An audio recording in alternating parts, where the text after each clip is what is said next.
Okay, so now I've had a little rest eating my breakfast and drinking coffee, and so I get to go around the backyard and show how it looks here. Yeah, I showed the broccoli under here, and there's cauliflower. I didn't really show down here where I harvested a bunch of seeds. A deer or something came and ate our Brussels sprouts last year, almost all the way down to the ground, and kalettes and stuff. Um, and so then they grew back in the spring. They came back and at least gave us bunches of seeds. So that was cool. Very slow growth here, but it's coming around now. Okay, we got water system. It stops right here.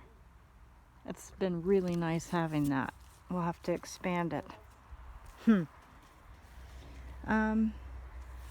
then we got, let's see, I got some tomatoes here. Just an extra little patch that had room. And this is the herb garden. Oh, here's our Sweden's Eden stone. It started fading. I'm gonna have to apply a coating on that so that doesn't continue. But yeah, here's the herb garden. 14 types of basils here. And I don't know, just not much is happening. Not really sure what to do about that. Last year it definitely grew more. I really think from now on I'll just direct sow or something,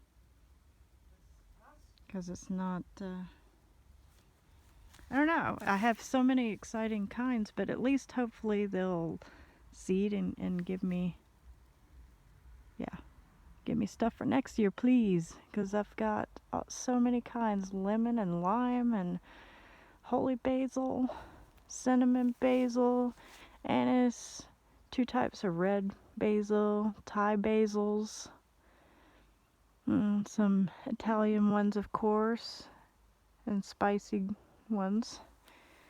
Then I've got different kinds of mint. So look at that. This one, chocolate mint. It is so good. I might have to get a piece, I think. If I can reach it. Let's see. Okay. Ooh. Okay.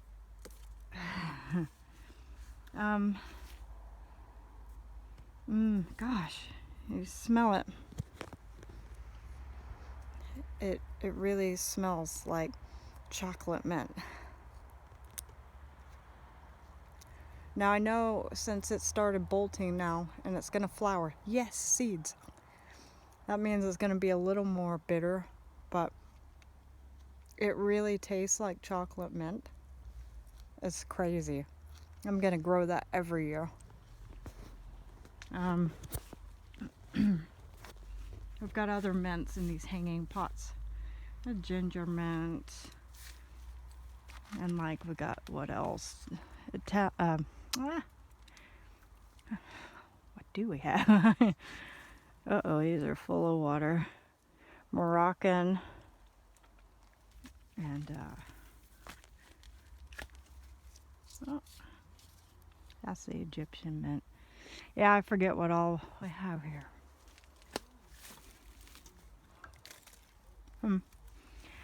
Either way, they're actually quite happy.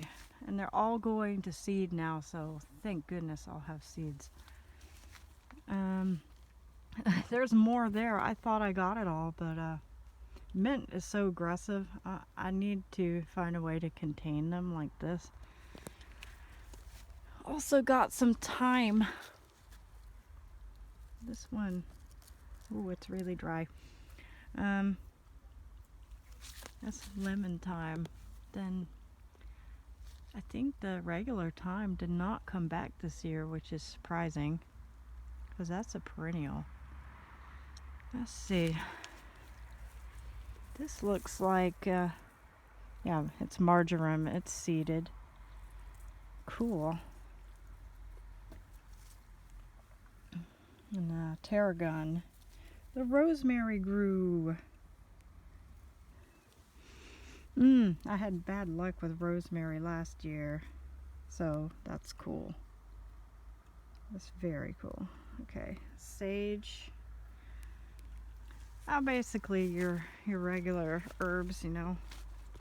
So those are all perennials anyway, and back there. Here we have also lovage and citronella. Those come back every year as well. And then some different parsleys. They're flowering as well. Okay, so that's the herb garden. It's got like a Spanish feel to it, where you put your herb garden right outside your door. Now we've got back here. This place was so untamed. Even a year ago, we just started working on it a year ago. There was no greenhouse back there. This entire place, including there, was just overrun by weeds, tall grass, ant beds, just trash from the people that lived here before. It was so bad. Like we didn't even go back here the first few years living here, because you couldn't walk in it. So we cleared it out. Well, I mean, it was like this, but like 100 times crazier. But I don't know. I just saw a vision that, you know, even this little shack here could be cute with some herbs. And that there was room for a greenhouse here and even a place to sit.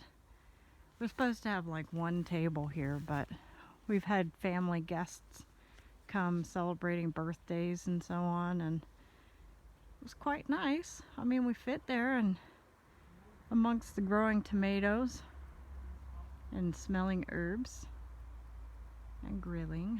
It was quite nice, actually. My husband recently put this, it was overgrown here with stinging nettles and raspberry bushes. There's still a little bit of raspberry there, so we didn't have to get rid of it completely. This bed, this hexagon bed only gets a little bit of sun. That's why this corn just doesn't grow. Same with these zucchini bushes. Right now it's sunny, but that sun will be gone in a few minutes. It only comes between there, and then it's gone for the day on this hexagon. So now I know that. That's the thing. This is like a test in progress over the years. I don't know what I'll put here next time, but it seems, at least from this plant bed on, it gets enough sunlight like this time of day, and then even in the morning it comes from above the house, and even over there. This time of year the sun travels like this, whereas in Florida I was used to it just going straight over, you know. But this is Sweden, it's in the north. It circles the sky. So about from here it gets okay light, so that's good. So there are zucchinis coming. I've got zucchini bushes like on the edge of the beds here, and then everything else here are tomatoes, mostly orange and yellow varieties, and I see plenty are coming. If you can just see, Even some really quite big ones. Most plants do have tomatoes, and they will be ripening very soon. That's a nice cluster. Yeah, so that's very encouraging. I will have plenty of seeds. I'm very happy about that. There's no way these won't ripen within the next 6 weeks. When is the first potential early frost? We've got zucchinis on the way. As you see, lots of zucchinis coming. And there.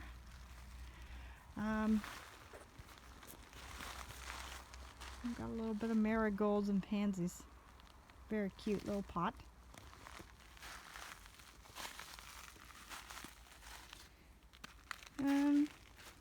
I guess it wasn't quite enough sun for the corn to take off here either. It worked much better up in the front at the top. I forgot to show that on yeah, I didn't put that on my little tunnel guide. My bad. It was corn and another hexagon and other tomatoes. But this is like rainbow corn. Here I've got some patty pans coming. Zucchinis.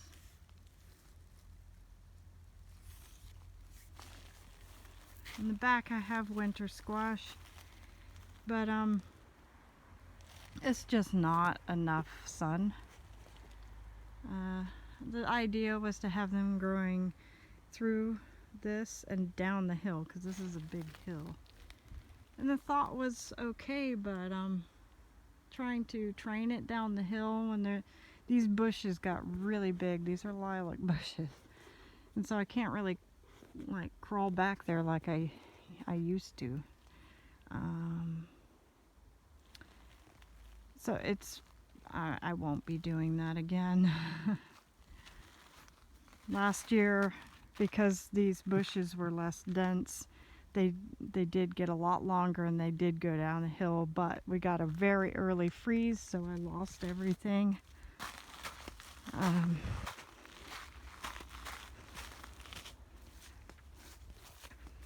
Let's see. I have tomato plants going the whole way down there. Now you see where the shade is right now, by this tree, this birch tree. Things just don't grow after that. Like, I'll show you, but on this side there are tomatoes ripening on every plant, I believe. There are lots and lots of tomatoes.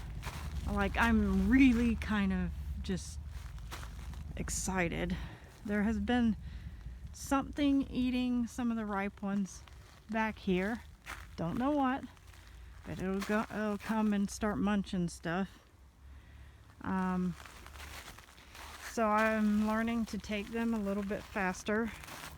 Can't let them ripen 100% on the vine, otherwise they're gone. That's a very nice cluster. Man, 1, 2, 3, 4, 5, 6, 7. This is Debarro pink. There's coyote. We'll be taste testing those soon. Probably today. Yeah, there's just loads and loads. Like, yeah, every tomato plant, it seems, on this side of the bed has just clusters of tomatoes. So, very fortunate.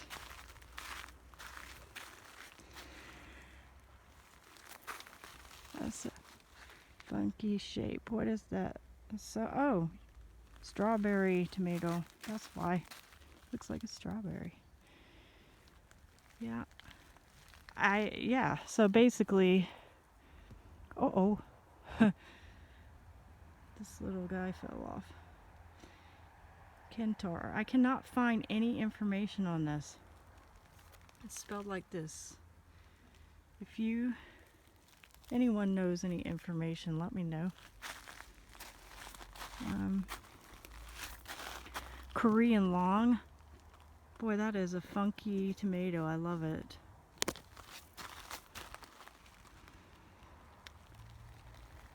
Some of them just aren't really growing, even though it's really trying to give me something. So at least I might have seeds to give it another round sometime.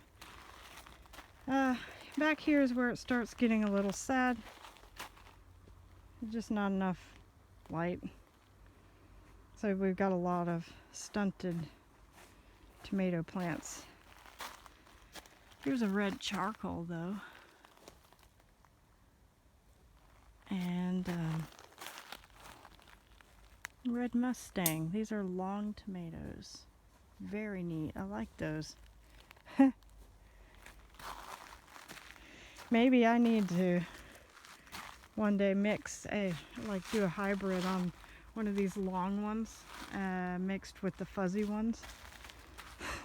I don't know what I'd call it. Maybe fuzzy beard or I don't know.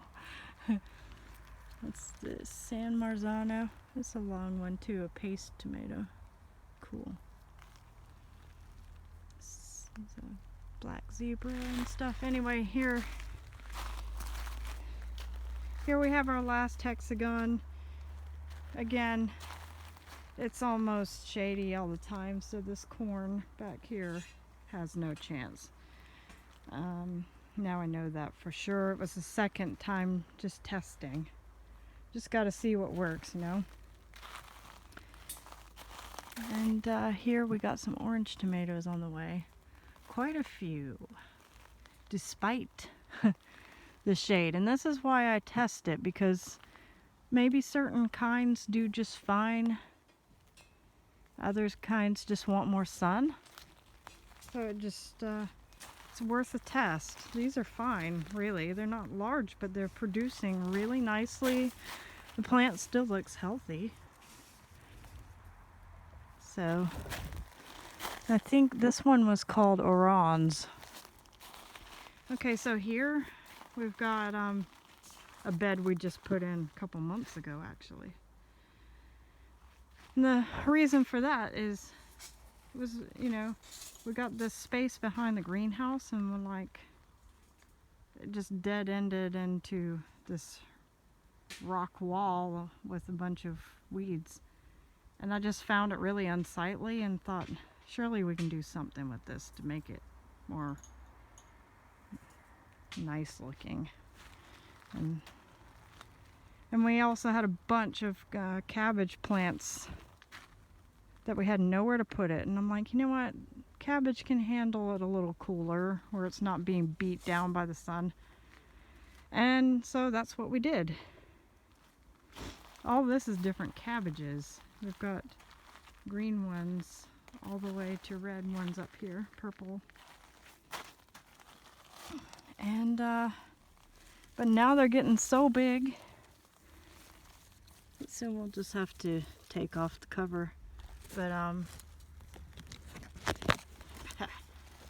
putting it in here. Like, yeah, anyway, it's got some damage, but I mean, there's so much cabbage in here, and we've been just taking the leaves until it makes a head. Just taking the leaves and eating them like kale or something. So anyway, it was a really good solution. Looks very nice, in my opinion. Good use of space. Okay, the only thing left back here is the greenhouse. Don't have too much in here. Let's see. Got a little banana tree. I know, Sweden, banana tree. What am I doing? But still fun. Got a coffee bean bush too. Then I've got soybeans, and I really didn't think they're supposed to vine. Okay. Weird. This is a different one. Yeah, I don't know. I wasn't expecting that. It's not supposed to. It's supposed to be a bush. Then I've got some really crazy looking tropical kinds of cucumbers here in this pot. I kept them in here because they're tropical ones. One is called Cubano, and if you look at this,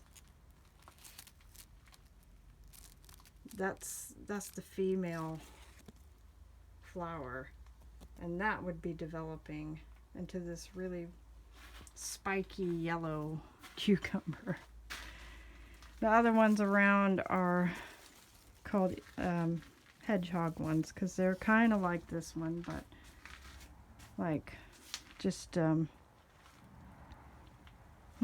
hairs, more like hairs instead of spikes. And then I've got a lot of coleus here. They got really big. We got turmeric and ginger. It's going well. Then I've got papaya and pomegranate trees, little saplings, and clementine. Peppers that we didn't have room for outside, and that people that didn't buy it. They're producing peppers anyway. Look at this.